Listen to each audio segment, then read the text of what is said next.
अगर किसी के गले में केरा गिरता है उसका बेहतरीन इलाज है लंबा सजदा करो। लंबा सजदा कैसे करते हैं? अपने हाथों को आगे करके रखेंगे, बगल की सफ़ेदी नज़र आनी चाहिए, बकरी का बच्चा यहाँ से गुजरना चाहे तो गुजर सके।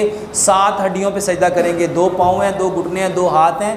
यहाँ इस हड्डी पे नबी सल्लल्लाहु अलैहि वसल्लम ने फरमाया अब सजदे में अपनी नाक खाकलूद करो, यहाँ सजदा करेंगे।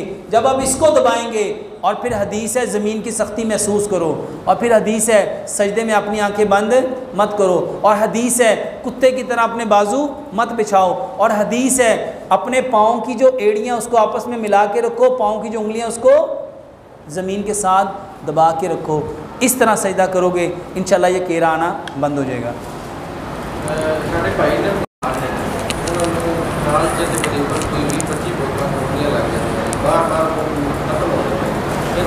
ये जितनी चीज़ें मैंने अभी आपको बताई हैं, कलवंजी, मेथी दाना, अदरक, लहसुन, पुदीने, नारदाने की चटनी, और जो मैंने पकाने का तरीका, खाने का तरीका, ये 3 काम बताए हैं। 1 महीना लगातार करो और फिर मुझे बताओ फ़र्क पड़ता है कि नहीं पड़ता।